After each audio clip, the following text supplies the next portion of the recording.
श्रीलंका की आबादी दिल्ली से भी कम है, लेकिन वहां के लोगों के पास 2 वक्त की रोटी जुटाना मुश्किल हो गया है।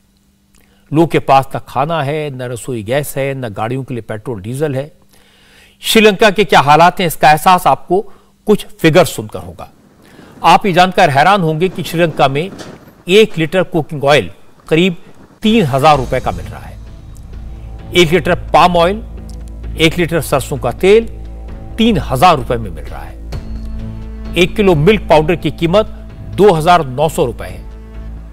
श्रीलंका में इस वक्त 1 किलो टमाटर की कीमत 800 रुपए से लेकर 1000 रुपए तक है। प्याज 500 रुपए प्रति किलो बिक रहा है। 1 किलो दाल की कीमत है 1000 रुपए।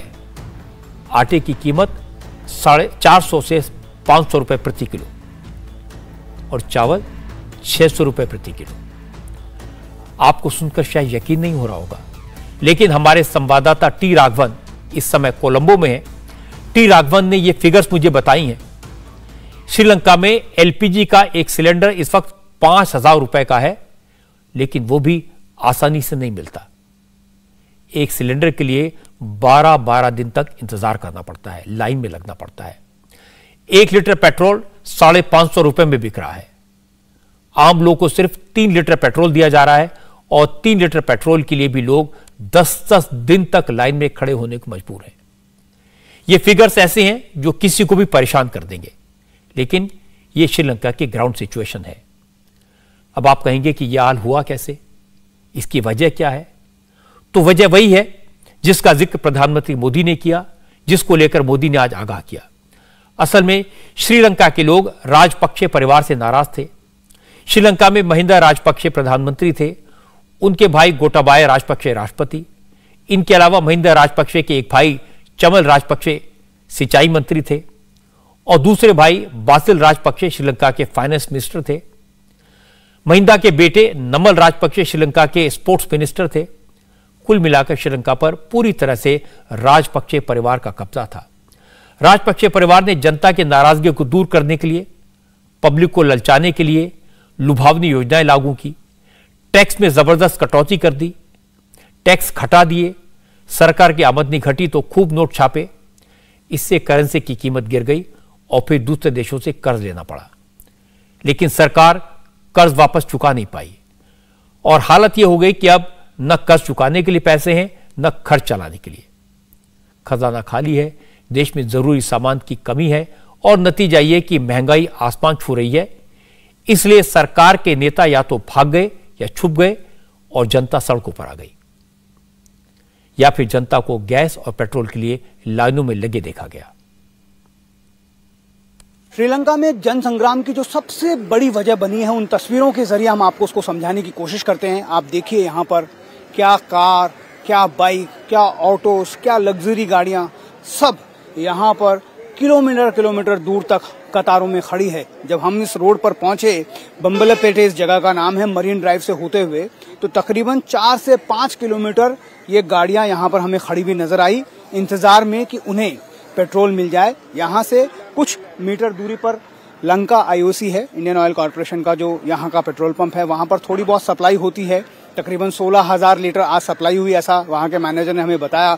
8 बजे ये पेट्रोल स्टेशन खुला और 3 बजने को हैं अभी, और 3 बजे ये पूरा पेट्रोल खत्म हो गया। आप एक बार देखिए लोगों का गुस्सा, वहां पर जो है पेट्रोल पंप के कर्मचारी हैं उनसे उलझते हुए लोग यहाँ पर नजर आ रहे हैं। एक तस्वीर ये है, तक हर जगह पर श्रीलंका की राजधानी कोलंबो में मैं हूं और कोलंबो के अलावा बाकी दूसरे शहरों में भी ये तस्वीरें बहुत आम नजर आती है। और एक तस्वीर आपके बिल्कुल उस तरफ आप देखें, सड़क के उस तरफ, वो है एलपीजी सिलेंडर की को लेकर जो मारामारी, जो त्रासदी यहाँ पर पूरे श्रीलंका में मची हुई है। आप देखिए किस तरह से लोग अपने अपने खाली सिलेंडरों को लेकर उस गैस स्टेशन तक लाइन में खड़े हैं, इस उम्मीद के साथ कि आज उनको ये गैस जो है मिल जाए। 2 दिन कम से कम और 12 दिन ज्यादा से ज्यादा वक्त लगता है। 12 दिन आपको इंतजार करना पड़ता है एक गैस की टंकी लेने के लिए, या फिर एक बार अपनी गाड़ी में लिमिटेड पेट्रोल भरवाने के लिए। बाइक ये वाला है। हाँ, वो वाला। कब से इंतजार कर रहे हैं? ये 1.5 डे में। 1.5 डे हो गया। हाँ, और अभी तो पेट्रोल खत्म, हमने ये अब पेट्रोल खत्म हो गया। For 2 days. 2 days you are here. Last 8 बजे, last evening. Last evening you came here. But now it is all over now. Over. Oh, this is coming on tomorrow. This is not being correct word. They're saying it will come tomorrow, day after tomorrow. Every time you face this problem. Yeah, same. If I came to pump the fuel, I have to wait 2 days, 1.5 days. 18 hours, 20 hours, we have to wait to pump the petrol. जैसा यहाँ लोग कह रहे हैं, सबकी कमोबेश यही समस्या है। उनको 2 दिन से लेकर कभी कभी 12 दिन तक यहाँ पर इंतजार करना पड़ रहा है अपनी बारी आने का, पेट्रोल भरने का। जैसा एक बुजुर्ग बता रहे थे कि बहुत सारे दूसरे काम उनके वो भी इसमें सफर होते हैं। उनका सारा जो वक्त है वो यहाँ पर पेट्रोल लेने के लिए लाइन में खड़े होने में बीत जाता है। अगर लोगों को खाना नहीं मिलेगा, दवाएं नहीं मिलेंगी, जरूरी चीजों की किल्लत होगी, तो लोगों की नाराजगी तो बढ़ेगी। श्रीलंका में वही हुआ।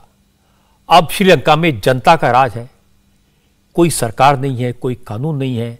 प्रधानमंत्री देश छोड़कर भाग चुके हैं। राष्ट्रपति ने नेवी के शिप पर शरण ली हुई है। मंत्री और सांसद छुपे हुए हैं। श्रीलंका के लिए कल का दिन बड़ा है, क्योंकि कल राजपक्षे परिवार की सरकार से पूरी तरह विदाई हो जाएगी। कल देश के राष्ट्रपति गोटाबाया राजपक्षे और प्रधानमंत्री रणिल विक्रमसिंघे इस्तीफा दे देंगे, जिसके बाद देश के नए राष्ट्रपति के इलेक्शन का रास्ता साफ हो जाएगा। खबर यह है कि गोटाबाया राजपक्षे ने अपना इस्तीफा संसद के स्पीकर महिंदा जयावर्धने को भेज दिया है, जिसका ऑफिशियल ऐलान कल किया जाएगा। प्राइम मिनिस्टर रणिल विक्रमसिंघे भी पद छोड़ने का ऐलान कर चुके हैं। श्रीलंका के लोग सरकार से इतने ज्यादा नाराज हैं कि लोग उन नेताओं को देश से बाहर भागने भी नहीं दे रहे, जिनके कारण देश की ऐसी हालत हुई। पता ही चला कि 9 जुलाई को राष्ट्रपति गोटाबाया राजपक्षे ने देश छोड़कर भागने की कोशिश की थी, लेकिन इमिग्रेशन के अधिकारियों ने एयरपोर्ट पर राष्ट्रपति के पासपोर्ट पर मोहर लगाने से इनकार कर दिया था। आज गोटाबाया राजपक्षे के भाई बासिल राजपक्षे ने भी श्रीलंका से दुबई जाने की कोशिश की, लेकिन एयरपोर्ट के कर्मचारियों ने उनके इमिग्रेशन की फॉर्मेलिटीज पूरी करने से इनकार कर दिया। काफी देर तक एयरपोर्ट पर लोगों से मिन्नतें करने के बाद भी जब एयरपोर्ट के कर्मचारी नहीं माने, तो बासिल राजपक्षे को एयरपोर्ट से चुपचाप लौटना पड़ा।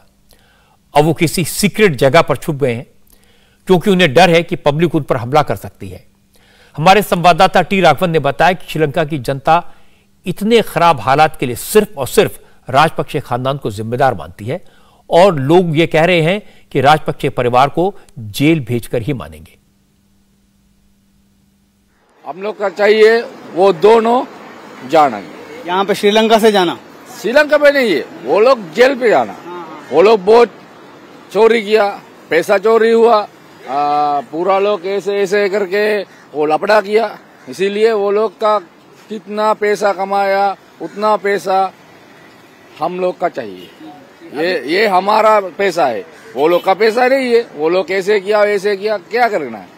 अभी आप यहीं पे रहेंगे, यहाँ इस जगह को? ये आपका घर है? अब हमारा घर है ना, हमारा पैसा के घर लिया है ना, वो लोग का घर है नहीं। ये देखो, ये इतना पूरा घर है एक आदमी के लिए, इतना बड़ा घर क्या के लिए इतना बड़ा घर?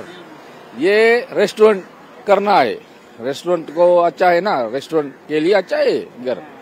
लोग तो यहाँ पर कैरम खेल रहे हैं, पियानो बजा रहे हैं, बड़ा रिलैक्स कर रहे हैं। अभी वो लोग का भी फ्रीडम मिल गया, इसीलिए वो पूरा उसमें यही बात है।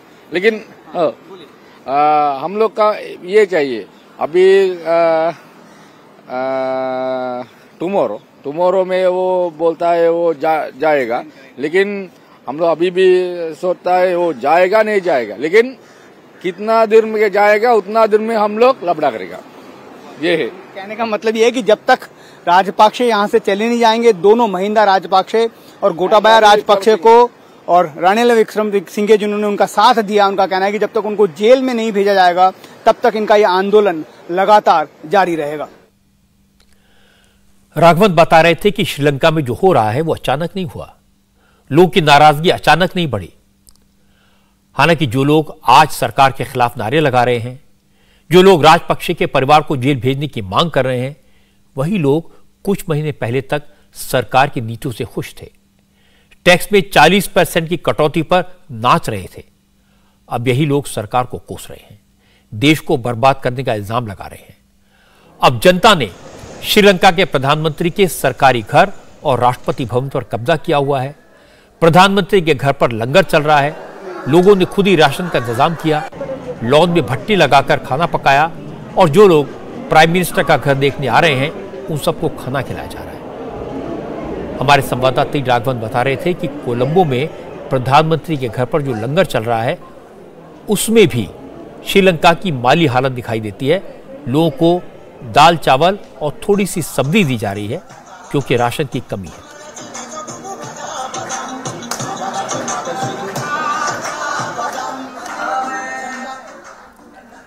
श्रीलंका में आज जो दिखाई दे रहा है उसे समझने की जरूरत है, उससे सीखने की जरूरत है। नरेंद्र मोदी बार बार राजनीति में परिवारवाद की बात करते हैं। वो कहते हैं कि वंशवाद की राजनीति ने देश का भारी नुकसान किया। दूसरी बात जो मोदी कहते हैं कि मुफ्त में पानी बिजली का वादा करके चुनाव तो जीते जा सकते हैं, लेकिन लॉन्ग रन में इसका असर विकास पर पड़ता है। जब लोग की वेलफेयर स्कीम्स बंद होती हैं तो जनता में नाराजगी बढ़ती है। श्रीलंका में हमने देखा परिवारवाद किस तरह हावी है, कैसे बरसों तक एक ही परिवार का राज रहा। सरकार पर, सेना पर, अफसरशाही पर एक ही फैमिली के लोगों का कब्जा था। लोगों का सपोर्ट हासिल करने के लिए श्रीलंका की सरकारों ने भी मुफ्त में उपहार बांटने शुरू किए। नतीजा यह हुआ कि श्रीलंका की आबादी 2.5 करोड़ है।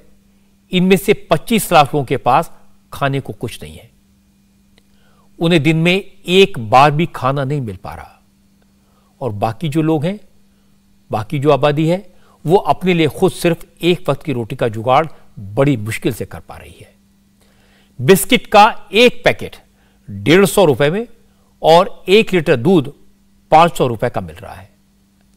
मतलब बच्चों के लिए दूध और बिस्किट का इंतजाम करना भी मुश्किल है। इस तरह के हालात कैसे हुए, इसके लिए कौन जिम्मेदार है, यह बात तो अब कोई सीक्रेट नहीं है। श्रीलंका की जनता को सड़कों पर उतरना पड़ा। परिवारवाद और मुफ्तखोरी दोनों का खात्मा हुआ। लेकिन यह जिस अंदाज में हुआ, जिस तरह से हुआ, वो किसी भी लोकतंत्र के लिए, किसी भी देश की प्रतिष्ठा के लिए अच्छी बात नहीं है। इसीलिए मैंने कहा कि श्रीलंका में जो हुआ उससे हमें बहुत कुछ सीखने की जरूरत है। इंडिया टीवी हर वक्त हर जगह डाउनलोड करने के लिए सर्च करें India TV news Google play store या ऐप स्टोर पर।